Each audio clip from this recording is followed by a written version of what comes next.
以弗所書6章10至11節，我還有末了的話，你們要靠着主，依賴他的大能大力，作剛強的人，要穿戴神所賜的全副軍裝，就能抵擋魔鬼的詭計。好多人都知道基督徒成日都祈禱，有時仲會鼓勵未信嘅人一齊祈禱。有人會覺得係精神寄託，有人亦會唔明祈禱有咩用啊。Pray and Trust 飛鴿傳訊每集邀請一位嘉賓分享人生遇到咩事，當時點解選擇祈禱 Pray 相信 Trust， 然後點樣經歷神帶佢走過呢個人生境況。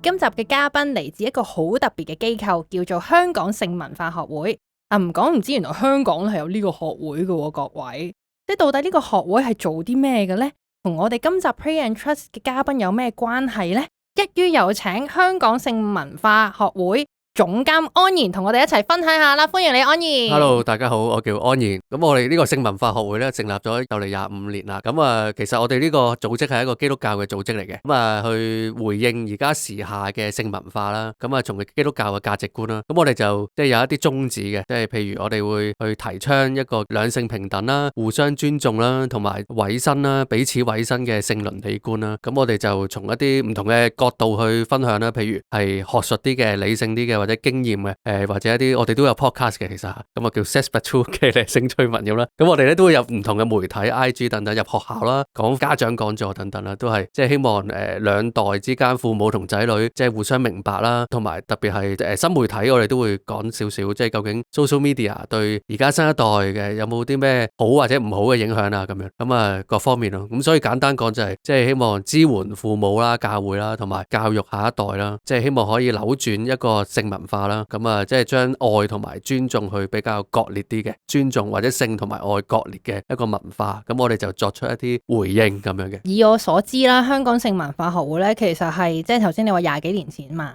咁佢哋係因為當時香港越嚟越多色情雜誌進入校園啊，呢件事而起家嘅。係冇錯啦。我嗰陣時都讀緊小學啦，咁就差唔多就已經醞釀緊成立噶啦呢個組織。咁咧就嗰陣時當其時90年代咧就比較多色情雜誌，即係喺校園裏邊啦，亦都會即係報紙檔有啦，同埋佢收埋喺學校嗰度睇啊。咁所以咧就嗰陣時嘅基督徒咧就組織起嚟，咁同埋我哋個主席啦叫做關啟文，咁佢就喺英國讀完書讀完博士翻嚟，咁佢就聚集咗一班信徒，嗰陣時嘅青少年信徒啦，即係青年信徒啦吓，即係我係小朋友信徒啦嗰陣時啊，就不如做啲嘢啦，跟住做啲調查啊，成立咗個組織叫做關注色情文化協會咁啦，即係類似即係自己搞嘅啫。然後就訪問啲中學生啊，譬如有一條咧就係問佢哋問啲男仔嘅，就係問佢哋如果有一日聽日啦吓，強姦咧就唔再犯法啦咁樣，咁你會唔會試下咁樣去強姦人？咁大概有唔知3成至4成話會嘅，咁就即係希望有啲調查發現睇翻原來即係我哋嘅內心個道德價值觀啊，或者對人嘅尊重咧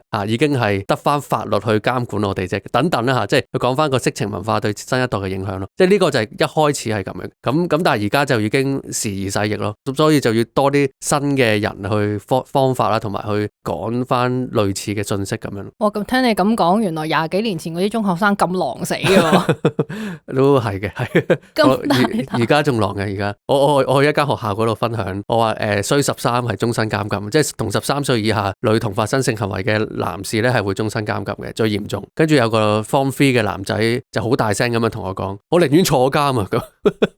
佢都覺得抵啊！佢係超越咗個法例啦，已經即係以前佢都會驚法例啊。如果唔犯法咁樣啦嚇，而家係佢覺得抵嘅咁樣係咯。咁所以佢哋係要了解新一代佢需要啲咩，或者驚啲咩，或者佢點解會咁講，然後先至可以同佢哋對話到咁樣。即係如果頭先安然講嗰個同學仔，你聽緊呢一集啊嚇，我話俾你聽，入到去你就會好後悔嘅啦。係，其實我都有暗示俾佢聽，即係都係咯。咁同埋佢其實佢有另外一樣嘢驚嘅，咁就係佢係驚，即係對一個咁嘅男仔嚟講咧，佢就好驚不舉嘅。咁我就同佢講，如果即係譬如色情資訊太濃烈嘅資訊喺你個腦裏邊，令到你啲荷爾蒙過分地刺激咧，其實久而久之咧係會令到你對將來嘅伴侶係越嚟越少反應咁樣咯。咁你要一段好長嘅時間去慢慢適應翻。咁所以跟住佢就即刻驚啦，即係原來對佢嚟講不舉係恐怖過坐監一世嘅。咁所以咧就有陣時就係要聽下佢，即係係咯，即係都唔容易嘅，所以係咯。但係都幾正喎，即係你哋唔係淨係同佢 chit chat 或者講現時嘅狀況俾佢聽，你係有埋數據。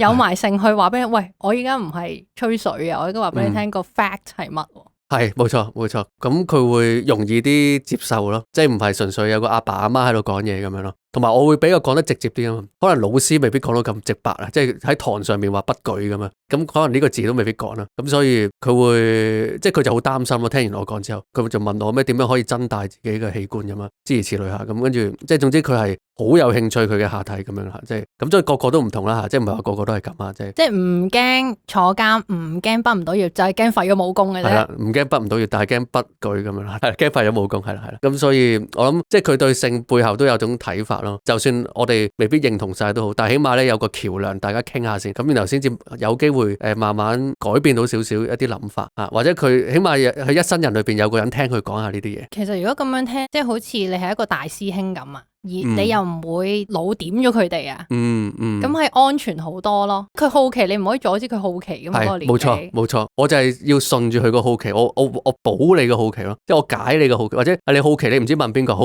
我試下睇下答唔答到你咯。我就係做呢個角色，希望。我咁樣聽，覺得最正嗰個地方，你嘅出現啊，或者你哋呢個學會嘅出現咧，唔係淨係話俾嗰班年青人聽，唔可以。不要，千萬不要，係咁同佢 say no 咯，因為落閘都冇用嘅。係冇錯冇錯，而家個社會咧就好重視性嘅嗰個慾望啦，個歡愉啊。越高咧，越高漲咧就越好啦。其實咧，但係咧，其實好多人嘅心裏邊係好想知道呢一個歡愉係為咗啲乜嘅。其實，有一次我同啲男仔講，跟住我就話：你知唔知點解上帝要俾性慾我哋？無端端咁樣，即係怪怪地無端塞落嚟做乜啫？跟住有個男仔聽到之後咧，佢就好驚訝嘅表情問我：阿 Sir 你真係知啊？咁我講咗啲咩咧？我就話性慾嘅目的咧係俾我哋咧就同我哋一生最愛嗰個人咧係黐到實一實，永不分離。因為各方面有啲荷爾蒙等等咧係會令到我哋容易認定對方嘅。而第二個目的咧就係因為性就有自然會有 BB 嘅，其實無論係咩避孕措施咧，都係唔係絕對啦，即係又係爹哋媽咪咧黐到實一實咧，就對佢哋最好嘅。咁而婚姻咧就係公開承諾黐到實一實啦嚇，咁啊永不分離嘅。咁所以咧，如果你呢三個黐到實一實都黐到實一實咧，咁就即係不得了啦，就可以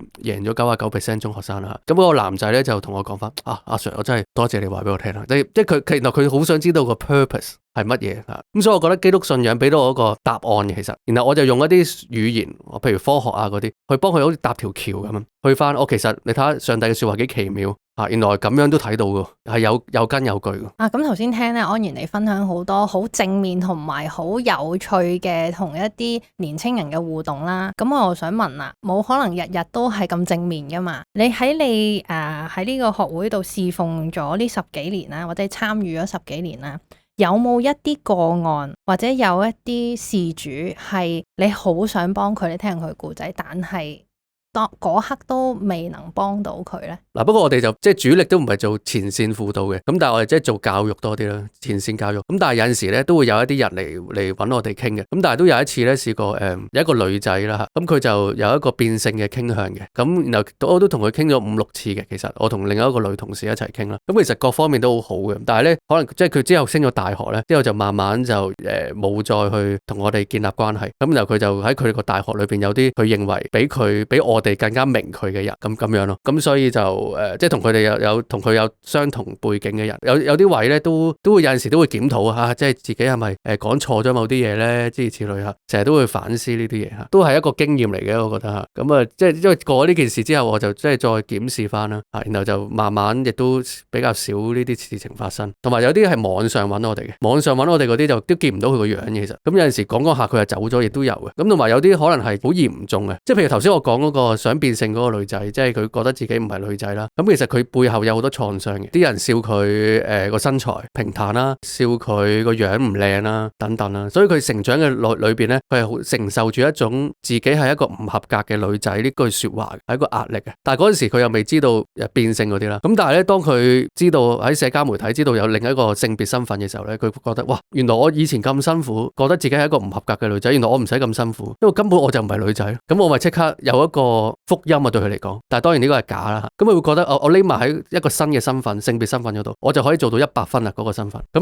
而我本身唔合格個女仔身份，我唔中意佢，我已經同佢分手啦。你唔好再纏繞我。咁我咪唔使唔開心咯。我咪有一種開心嘅感覺。有一次問佢0至10分，10分係最高，0分係最低，你會覺得自己幾多分？咁佢同我講係佢係2分嘅。即係咧，其實一個人對自己冇自信，亦都會連帶埋佢嘅性別嚇，即係個性別都係佢一個好 core 嘅身份。咁啊，所以都係即係抗拒自己，根本就係佢覺得係自己一個唔合格嘅人，即係唔係淨係女仔咁簡單。咁所以呢啲位咧就好多故事啦嚇，亦都唔係次次都好 smooth 嘅。所以嚇，如果聽你咁講，其實好多時候係背後嗰個人背後嘅創傷，咁分分鐘可能佢做埋變性手術都解決唔到個問題嘅喎。都係嘅，其實有啲調查都發現咧，都好多人做完變性手術咧係短暫覺得舒服咗嘅，但係長遠咧嗰個唔開心嘅感覺又翻嚟嘅，都有好多嘅百分比係咁嘅。咁所以咧就似乎係好似有啲再根源嘅問題未解決咯。咁所以咧其實最好就係喺個根源嗰度去處理啦。即係如果個當事人又想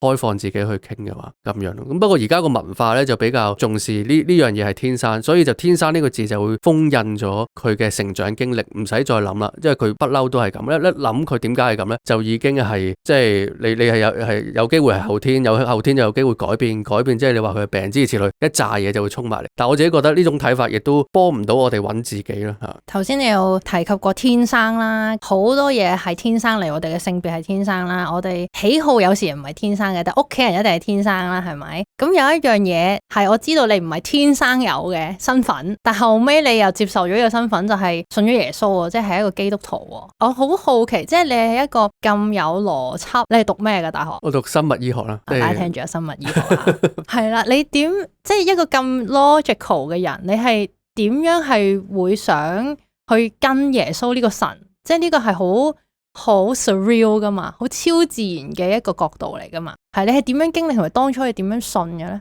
細個咧就返教會嘅，其實。即係我阿媽係基督徒嚟嘅，即係對我嚟講有少少，雖然都係後天啦，但係都有少少先天嘅感覺啊。小6嘅時候咧，我就小5、小6啦，就正式決志信耶穌嘅。咁啊好簡單，嗰陣時就係覺得即係耶穌即係無端端為我死咁樣，即係唔係無端端，即係為我嘅罪而死。我就好單純嘅信心，就覺得即係佢係要好愛我，愛到咁先得。咁我覺得好感動，咁我就係咁樣信咗嘅。其實即係咁我就決志啊，即係喺個教會嗰度。即係我記得小5嘅時候咧，即係都係差唔多決志嗰個階段，但係都即係雖然口講係有信啦，但係裏邊都有啲嘢未處理。但係咧嗰陣時有個叫做夏令聖經班喺小學嗰度教嘅，即係基督教小學嚟。咁啊查經啦，幾個人圍住，突然之間我問咗一條唔關事嘅問題，咁啊問個 Miss 你點樣證明有神咧？跟住個 Miss 就同我講，問呢啲嘢嚟做咩啫？即係信就得噶啦，呢啲唔使問咁多嘅。咁OK，咁啊都係信就得噶啦。OK，咁啊但係都我內心都有啲棘住啦。翻到屋企咧就問我阿媽，咁我問我阿媽點解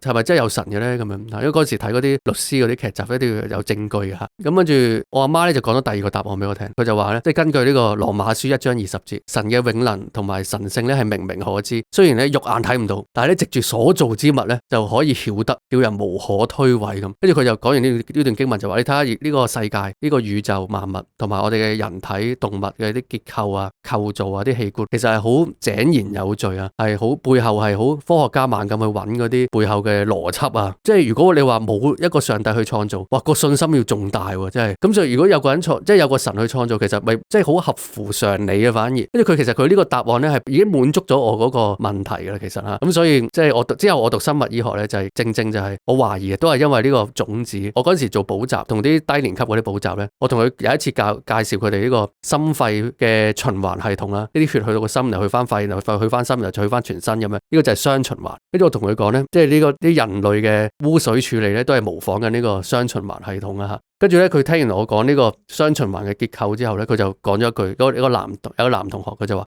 哇，呢個真係高科技喎咁啊！呢個就好 mechanical 嘅，其實我哋成個身體，其實呢個我就會視佢為一個禮物，就好多謝上帝。因為有陣時我細個嗰陣時候成日都好擔心咧，即係個心跳，即係如果我瞓咗覺唔識心跳會點算咧嚇？咁我係咪要主動令到佢心跳？哦，原來唔係喎，原來上帝創造一個叫不隨意肌肉，佢令到我哋瞓覺嘅時候，佢唔小心佢都會繼續泵。哇！咁我好多謝佢啦咁。我真係感謝主啊！咁我哋呢個節目就叫做 Pray and Trust 飛鴿傳信，咁當然就要同祈禱有關。我想問下安然，祈禱對你嚟講其實係乜嘢嚟嘅咧？祈禱咧，我覺得係因為有啲研究發現啦，祈禱係會令到個心理上健康多啲嘅。即係就算係佢個信仰去到邊個位都好，其中一個原因就係一種對一啲未信嘅人嚟講咧，祈禱有啲似自己同自己講嘢。但係咧，其實有一樣嘢叫 narrative therapy 啦，即係佢敘事翻講翻自己嘅嘢，寫日記又好，佢會越嚟越清楚自己想點，同埋會安頓到自己啲情緒，好似明咗某啲情緒咧，係會舒緩咗嗰種情緒嘅。咁呢個就係從非信徒嘅角度睇啦。我個角度睇咧就係祈禱一方面都可以嘅 explore 自己一啲嘅檢視翻自己啦嚇，即係檢視翻今日發生咩事啊，譬如嚇咁，同埋咧另一個角度睇。就係我都相信係同一個超越者有一個對話，咁而個對話呢，有陣時佢會直接對話喺個禱告裏邊俾你突然之間叮咗一聲，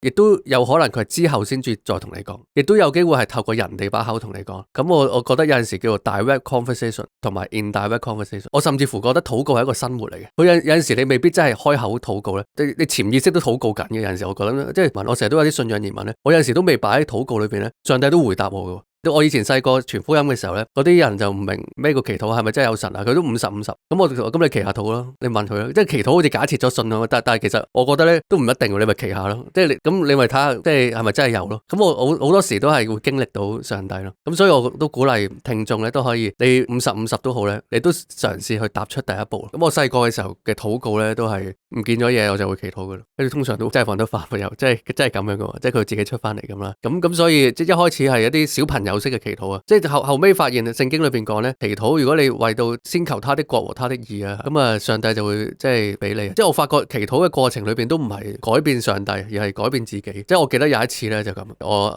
大專啦，即係我公開考試咧就成績就麻麻地咁樣，跟住咧我就嗰陣時咧就諗緊升邊間大專好咧咁樣，問嗰啲同學咧就有一間學校叫 Space 咁啊，入 U 率係好高，阿蘇嚟嘅，一年4萬蚊到啦個學費，咁啊跟住報埋 Ivy 啦咁樣，就即係 high 碟咁啊2萬零咁樣，咁啊即係當後備咯。咁但係其實嗰陣時諗住 Space 噶啦一定，咁啊但係咧聽日就註冊啦。咁嗰一晚咧我仲記得我同阿媽講，咁我都決定咗係讀Space 噶啦，咁啊要俾註冊費啊聽日，咁啊即係咁啦。跟住我阿媽就突然之間同我講，佢同咗一個親戚傾咗電話，佢就發現都係讀 Ivy，佢係想我讀 Ivy。跟住我就覺得我搞錯啊，即係我就好嬲啦，就同佢傾咗好耐，即係佢又話屋企冇錢啊，諸如此類啊。跟住我就覺得好唔開心啊，即係我後備嚟嘅啫喎，呢個即係極度唔想。跟住嗰陣時好痛苦喺個睡房嗰度，我仲記得，然後就自己祈禱，因為同神講搞唔掂喎。有陣時祈禱真係講唔到嘢，咩嘢，即係說不盡啲嘆息，搞唔掂喎，咁點啊？即係入邊度好啊？你講啦，你講我就聽，即係搞唔掂就係，即係我有陣時我都會複述下發生緊啲咩事俾上帝聽下嘅。即可能你上帝你未必最清楚啦，咁我而家再講多一次啦，但係就咁嘅，件事係咁嘅，即係好似同 friend 傾偈咁啦，即係咁當然佢就知啦咁樣。咁我講嘅過程裏邊咧，咁啊好神奇就我個腦裏邊咧就回想咗好多我媽對我嘅即係幫助喺信仰上面嘅建立，跟住就有啲感覺就係，就係有個聲音就係今次你都聽埋佢講先啦。我想唔聽佢，但係上帝你話俾我聽，就上帝就喺禱告裏邊話俾我聽，咁你聽佢。但係咧我讀 Ivy 嗰2年就係極度痛苦嘅，即係我純粹就係憑住嗰個祈禱去讀嘅啫。然後就有一次咧，我就喺個校園裏面見到張 poster 就話可以去英國讀書咁嘅 scholarship 咁啊照報啦。我仲係 deadline 嗰一日先交表。咁但係咧就 interview 咧就一個人 7個人就全程英文咁樣啦，然後好緊張啦嗰陣時，同埋我嗰陣時 A level 嘅時候咧係見過樹仁大學嘅，英國樹仁大學，我 interview 係最差嘅，我係一片空白嘅，我唔識講嘢嘅，即係極度緊張，因為有啲我以前就係思考型，思考型咧就會淨喺個腦諗，但係就表達唔到出嚟。咁但係咧我唔知點解咧，即係我去到嗰個過程咧，我就猛咁祈禱，上帝即係你唔使俾我啲乜嘅，冇 scholarship 都得，你俾我平安得噶啦，我就要平安，咁得同唔得你話事 ，OK。咁跟住我仲記得嗰陣時搭電車去嗰個 VTC 個中心去 interview， 跟住我個心裏邊咧就有一首兒歌，細個兒童主日學嗰啲詩歌就係我有平安在江河在我心咁樣，咁就淨係喺度哼啦。咁我發現我細細個返教會都有啲咁嘅潛意識啊，即係喺我個腦裏邊，我覺得都係上帝俾我呢首歌，跟住就或者係好平安，但係其實好衝突嘅，其實即係就嚟到 interview 啦，但係你又要平安喎，其實係好難嘅，所以我覺得呢個係神嘅能力嚟嘅。咁然後去到 interview，咁都當然都緊張啦，咁但係都練習咗好耐啦，亦都加上啦，咁亦都甚至乎咧，我想講係 first in 之後咧，就我入咗圍啦，可以 second in 啦，然後嗰個秘書就同我講，咁佢就話我成績喺咁多個 candidate 裏邊咧，就唔係最標青嗰個嚟，但係咧你 interview 嘅分數係最高，我就覺得冇理由啊 interview 最差噶嘛，係嘛？咁所以我嗰陣時就覺得好唔係我嘅感覺。但係又係我嘅喎，咁樣咁就 second in 又得咗，跟住就去咗英國讀書啦，即係嗰個學費 full school 學費，即係俾晒學費同埋生活費同埋每年嚟翻香港2次聖誕假同暑假咁，即係好誇張嘅，其實係用唔晒，然後要去旅行啊嗰種感覺啦。咁所以我覺得呢個係一個上帝俾我嘅恩典咯。嗰一刻我係就明白多少少哦。即係原來上帝嗰陣時我考公開考試好似閂咗道門咁，但係好似上帝開咗個窗俾我，原來個窗最後係大過道門嘅可以。咁當然啦，考得唔好嗰個本身都係唔好嘅事情嚟嘅，但係我會覺得上帝你願意將一啲唔好嘅嘢交俾上帝咧，上帝會化腐朽為神奇。覺得上帝最勁就係呢樣嘢，即係我覺得魔鬼嘅工作咧，其實上帝係用埋佢嘅，但係佢嗰個都係邪惡嘅，但係就化咗做神奇。咁所以呢個係我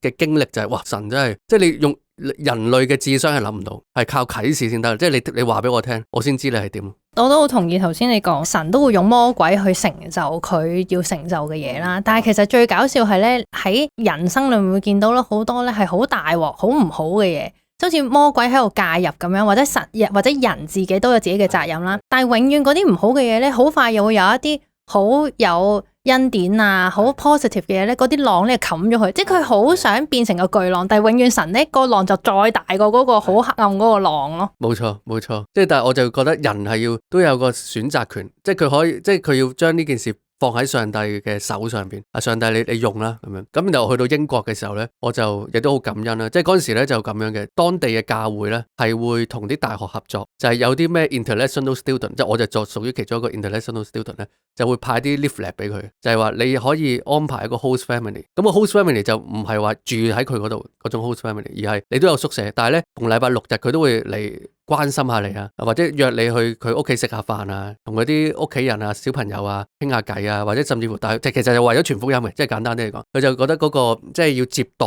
客旅嗰個嘅教導咧，佢哋就好強調呢樣嘢。咁而其中佢就random 咁樣安排嘅。咁我就申請咗啦，因為 send 個 email 俾我得啦，安排咗你係去呢間屋企嗰個爸爸啦，叫 Stephen， 佢老婆叫 Ruth 佢有好多個仔女嘅。咁如果呢個爸爸咧係讀緊神學嘅，原來有。咁我搭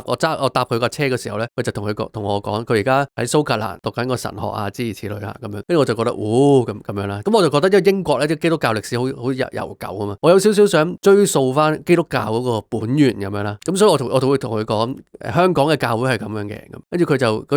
陣時佢就會，跟住我就同佢傾嘅時候咧，甚至乎有陣時有啲辯論添嘅。我呢啲非常之正，我覺得讀唔到書啊，即係嗰2年喺英國咧，我係讀唔到自己個 biomedical science，即係生物醫學，我係猛咁睇神學嗰啲書咁樣咯。跟住然後就同佢討論咁樣咯，即係我又估唔到咯，呢個真係上帝嘅安排，開拓咗我信仰嘅視野咯。咁你就遇到呢個阿 Stephen。係冇錯，係咪就係開拓埋你想讀哲學呢條路咧？其實本身我想讀神學嘅，聽完佢講之後，但係咧即係慢慢咧就又好似冇乜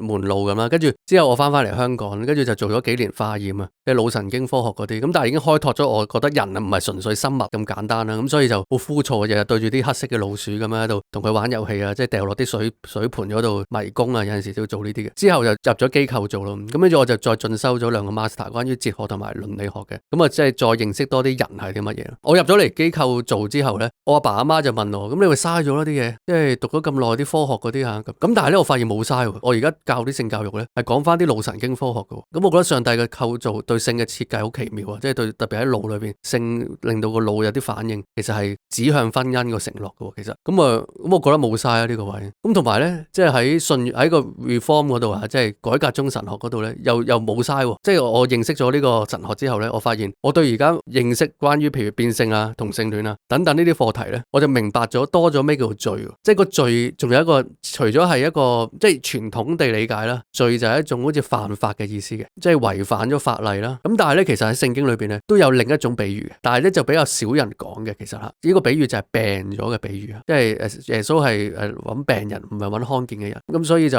要憐恤啊，即係神喜愛憐恤多過祭祀等等，因為病人好多病人喺度嘛。咁由神形容罪又係一啲狀態多過係犯法嘅。如果耶穌嘅角度咧係用病多啲嘅，咁所以佢會醫治人啊，即係佢譬如佢路加福音有一段我都好深刻嘅，就係使瞎眼嘅得看見啊，即係監禁嘅即係釋放啊。受傷嘅得安慰啊，等等啊，受傷呢啲全部都係罪嚟嘅，其實，但係呢啲比喻全部都係狀態嚟嘅，即係咁，所以如果從呢個角度睇咧，我就會睇到好多今日喺性上面有跌倒啊、犯罪嘅人咧，其實佢都係落入喺呢個光景嘅，都係一個即係如果你話犯法嘅角度咧，就會比較重啲嘅批判啦。但係如果你從生病嘅角度啊，就會多啲嘅憐恤嘅，其實多啲嘅明白體諒，就好多 LGBT 嘅群體咧。其實我睇翻啲研究咧，其實好多都係一啲受傷嘅經歷嚟嘅，好多都係受傷，譬如可能性別形象嘅受傷啦，可能係屋企親密關係嘅受傷，可能係一啲性經歷嘅受傷，或者一啲孤單感去咗外國，但係全部都係 LGBT 嘅 friend 等等，好多呢啲一紮嘅嘢去，然後 LGBT 嗰個行為只不過係表達緊佢內在一啲狀況出嚟啫，佢透過呢樣嘢令到自己即係一啲膠布嚟嘅。咁啊黐住先咁樣，但係個膠布就好短暫。咁所以我就從呢個角度睇咧，就發現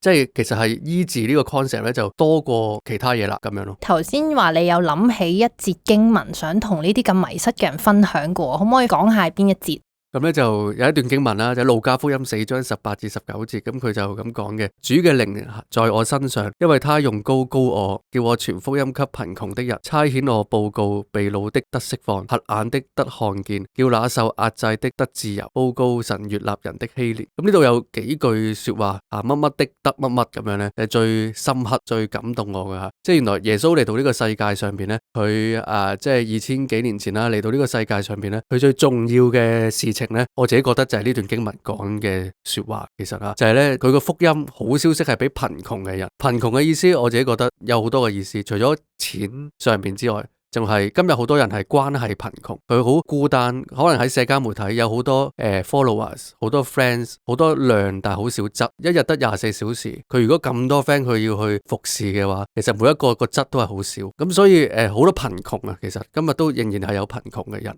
被擄的得釋放，咁啊受壓制嘅得自由啊，咁所以咧即係受壓制其實都有啲似啦，即係被擄嗰個意思，即係其實我哋今日嘅文化好多時候咧，即係都係好着重享樂啦，即係但係又冇講個意義啊，反而咧令到人哋開心完之後咧，其實都係有一種好似開心嘅循環。或者開心嘅地獄啊！喺呢個位係好開心，好開心，但係就好似食咗興奮劑嗰種開心咁，冇一個真正嘅自由。好想做某啲嘢，好想有一個好嘅家庭，好想有個愛我嘅人一生一世。呢一種自由係冇咗嘅，呢種戀愛自由我覺得係冇咗嘅，即係同一個人一生一世嘅戀愛自由，其實係冇咗咯。咁所以我就覺得福音喺今個時代嘅意義，即係特別喺呢個課題性嘅呢個課題裏邊咧，呢段經文就俾我有一個咁樣嘅啟發性啦。希望都可以送俾大家，希望有一日你都可以從呢個被擄瞎眼壓制嘅情況得到釋放、看見同埋自由咯。好啊，咁喺呢個時候都想請安然為頭先你講嗰啲，特別為嗰啲喺性入邊唔開心啊、迷失，甚至乎跌倒或者犯罪，但係其實心裏面咧又講唔出口嘅人祈禱。親愛嘅天父，我哋咧為到今日呢個世代嘅人去禱告，特別咧喺性上邊或者喺關係上邊有軟弱、有破碎、有失望、有無奈、有難過嘅人祈禱。我哋睇到有好多嘅人喺性上面受傷，呢啲人可能係情侶嘅關係，可能係夫婦關係，或者係好細個嘅一啲創傷。上帝，我哋知道性係你嘅設計，原意係喺一生一世嘅愛嘅保護裏邊去發生，去享受你嘅創造，享受你嗰個二人成為一體嗰個奧秘。但係上帝，我哋有陣時就攞咗佢背後嘅一個帶嚟嘅開心，於是乎就脫離咗你設計嗰個原意，以至到我哋成日都攞咗個開心，但係就同其他人有一個破碎，甚至乎同自己有一個破碎。上帝，有陣時我哋都係活喺呢個矛盾裏邊。上帝，求你祝福仍然喺快樂空虛嘅循環裏邊喺度遊走嘅人。上帝，求你去祝福佢哋。上帝，求你去即係去尋找佢哋啊！佢哋好多都係即係哀哭切齒。主啊，我知道咧你係愛佢哋，你嚟到呢個世上係揾佢哋，所以求你去擁抱佢哋嘅內心，你係最明白佢哋嘅嗰一個。耶穌基督亦都你曾經有喺地上邊受過試探，但係唯獨你冇犯罪。耶穌基督你係親自去明白佢哋而家嘅掙扎，而家嘅痛苦，求你去撫摸佢哋嘅心靈，讓到佢哋咧都係可以一步一步嘅個內心可以得到醫治。多謝你垂聽我哋嘅祈禱，奉靠主名祈求，阿門。各位聽眾，如果你自己咧或者知道身邊有人都有類似嘅經歷，邀請你唔好再俾自己，唔好再俾佢喺水底裏面啦，俾個機會自己，俾個機會耶穌帶翻嚟，或者帶翻佢上水。依家安然每講一句，你就跟住佢講一句，去為你自己或者為你呢刻諗起嘅家人或者朋友祈禱啊！好啊，咁我哋一齊低頭去合埋眼睛啦，即係特別係一啲喺聖裏邊，好似頭先所講嘅，無論係咩形式都好啦。其實呢一啲好似自己嘅黑暗面嚟嘅。咁啊，但係咧我都鼓勵，有陣時你都未必想記憶裏邊，未必想提起諗起嘅。咁但係咧，即係喺呢一個 podcast 裏邊，我都鼓勵你，你可以試下講出嚟，透過禱告去講出嚟，其實都可以幫助你整理一下你嘅生命。亦都咧將呢件事交俾我哋嘅上帝啦，我哋一齊禱告啊！親愛嘅天父，我知道咧有啲嘅事情，連我自己都接受唔到，亦都唔敢同任何人去講。但係我知道咧，上帝，你係會擁抱我一啲自己都接受唔到嘅經歷。因為聖經裏邊講耶穌基督，你就係嚟揾生病嘅人，而唔係揾康健嘅人。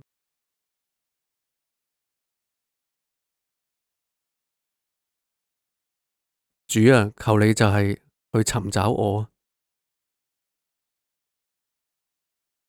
求你去進入我嘅生命，去梳理我嘅故事，梳理我嘅歷史。求你咧去進入我嘅內心，去醫治我，去擁抱我，因為我嘅價值唔在於我做咗啲乜嘢，我嘅價值係在於上帝，你愛我，你創造我，你用你兒子耶穌基督嘅寶血洗淨我嘅罪。主，我相信你，我相信你就係又真又活嘅主。求你將咩叫做愛，咩叫做人生嘅意義，死後係點樣等等嘅答案，去話俾我聽，以致我嘅生命唔再係追逐一啲快樂嘅空洞，而係追逐真正喜樂嘅泉源，建立真實嘅關係，真實嘅愛。上帝，求你去醫治我破碎嘅心靈同埋生命。多謝你垂聽我嘅禱告，奉靠主名祈求，阿門。